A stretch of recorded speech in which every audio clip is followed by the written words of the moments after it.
dire les mêmes émotions. Par contre, il y a une différence au niveau de la réaction par rapport à ces émotions. L'émotion, elle est au cœur de l'être humain et elle est au centre de toute relation. En fait. D'abord avec soi, et puis après avec les autres. Ce qu'on nous demande, c'est de maintenir et de développer, d'avoir une attitude professionnelle axée sur l'action pour atteindre la performance. Madame Kawsar El-Bazmehnaoui, bonjour. Bonjour. Je vous remercie d'avoir accepté notre invitation. Toujours avec plaisir d'être C'est avec un plaisir de vous retrouver.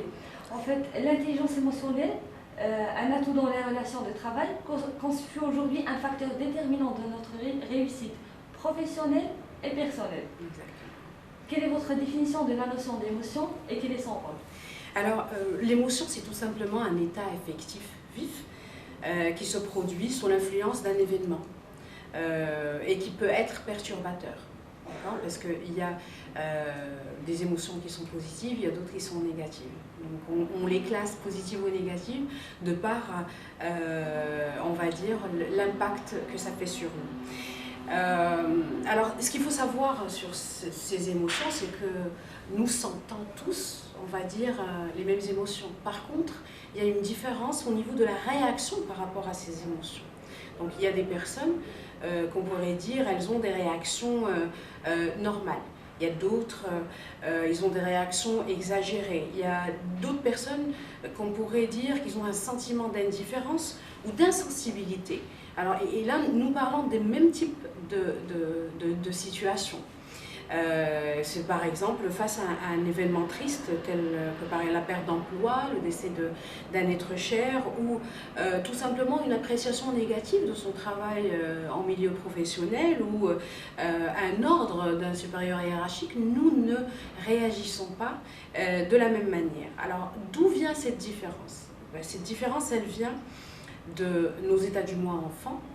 C'est-à-dire que qu'est-ce que nous avons enregistré comme façon de réagir tout au long de notre vie, de notre position de vie de moment. Ça veut dire quoi? Ça veut dire il y a des moments où ce qu'on appelle, nous sommes dans une position de vie moins, c'est-à-dire on ne s'aime pas, on n'est pas bien avec nous-mêmes et puis nous n'aimons pas non plus les autres. Et puis il y a d'autres moments où nous sommes, on va dire, moins par rapport à nous, plus par rapport aux autres, mais notre réaction ne sera pas la même. Parce qu'une fois, nous avons une perception positive sur nous et une autre fois, nous avons une perception négative sur nous, sur les autres, bien sûr. Alors, ça vient aussi de quel message contraignant nous avons enregistré et quelles croyances nous avons vis-à-vis, on va dire, de la vie et de ce qui arrive. Donc, tout ça, il joue un rôle, comme ce que j'avais déjà dit, dans la perception et l'interprétation des émotions. Donc, quand on est, on va dire, dans un mood positif, nous avons cette capacité, cette faculté à aller vers le positif et ne pas rester sous l'influence ou ne pas carrément sentir une émotion qui est négative, ou plutôt juste avoir cette capacité à pouvoir toucher et voir le message positif qui est derrière cette émotion négative. Et donc forcément, notre réaction ou notre action après émotion, elle sera différente. Alors le rôle des émotions, c'est qu'elles nous indiquent qu'il y a un besoin à combler, tout simplement. Il y a par exemple la peur. La peur, elle nous permet de connaître les limites de soi.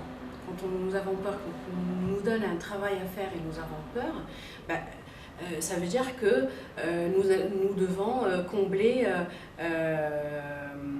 un besoin qui est le besoin d'amélioration, d'apprentissage, développer nos capacités, nos compétences ou par exemple avoir plus d'informations ou de l'aide des autres. La colère aussi, c'est une émotion, on va dire, que nous vivons beaucoup en entreprise. Et ce qu'elle permet, c'est de connaître les limites des autres. Donc le besoin à combler, c'est un besoin d'affirmation. Voilà, donc relever, on va dire, l'enjeu territorial et puis expliquer aux autres personnes avec lesquelles on travaille qu'il ne faut pas ou il ne faut plus abuser de la valeur, de nos valeurs. Il y a aussi le sentiment de culpabilité que nous vivons aussi beaucoup, que ce soit en entreprise ou dans notre vie en général. Et cette émotion-là, elle nous permet de maintenir un alignement avec nos valeurs. Voilà, parce que en fait, la différence entre la colère et la culpabilité, c'est que la colère, c'est vis-à-vis des autres, c'est-à-dire c'est les autres qui ont agressé une de nos valeurs. Par contre, la culpabilité, c'est que nous avons agressé une de nos valeurs, ou nos actions n'étaient pas alignées à nos valeurs. Donc, en fin de compte, le besoin, c'est quoi? C'est de respecter ces valeurs et puis peut-être aussi équilibrer ces domaines de vie. Donc, ce qu'on pourrait dire aussi par rapport aux émotions, c'est qu'il est primordial de les exprimer. Primordial de les exprimer. Le pourquoi de la chose, tout simplement parce que pour notre bien-être et pour aussi le bien-être des autres.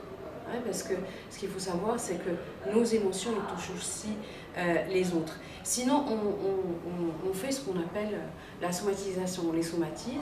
Comme par exemple la peur, les gens qui n'expriment pas la peur, ils ont généralement des problèmes d'intestin. Les gens qui n'expriment pas, on va dire, la colère, ils ont des problèmes au niveau de l'estomac, du système cardiovasculaire. Et même, ce qu'il faut savoir, c'est que même la joie, qui est une émotion positive, si nous ne l'exprimons pas, on la somatise en crampes musculaires. Donc, en fin de compte, je dirais que l'émotion, elle est au cœur de l'être humain et elle est au centre de toute relation, en fait. D'abord avec soi et puis après avec les autres. Quelle est l'importance de l'intelligence émotionnelle en entreprise et comment la développer? Alors, je commencerai par donner un peu une petite définition de l'intelligence émotionnelle. L'intelligence émotionnelle, c'est la faculté de connaître, de comprendre ses émotions, donc afin d'avoir des réactions et actions qui restent positives et constructives. Parce que ce qu'on nous demande, en fin de compte, en entreprise, c'est de maintenir et de développer, d'avoir une attitude professionnelle axée sur l'action pour atteindre la performance. Parce que c'est ça l'objectif de toute entreprise. Donc, cette notion, elle gagne du terrain au niveau de l'entreprise parce qu'elle a énormément d'atouts, des atouts qui sont nombreux. On pourrait parler au niveau du savoir-être, la capacité à mieux gérer son stress, à prendre de meilleures décisions, à mieux aborder le changement aussi qui est nos entreprises aujourd'hui, elles vivent beaucoup de changements. Donc quand nous sommes dotés de cette intelligence émotionnelle, nous arrivons mieux à accompagner nos collaborateurs et nos collègues dans ce changement. En termes relationnels, elle favorise la capacité à travailler en équipe, à négocier, à faire preuve de leadership, mais aussi elle facilite la communication, elle encourage la motivation de soi, l'automotivation, et puis des autres aussi.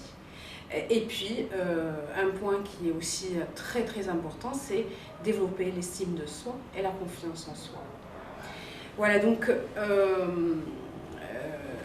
on va dire l'intelligence émotionnelle, c'est pouvoir répondre ou avoir des réactions par rapport à nos émotions d'une manière adulte et plus d'une manière primaire. Alors, je m'explique.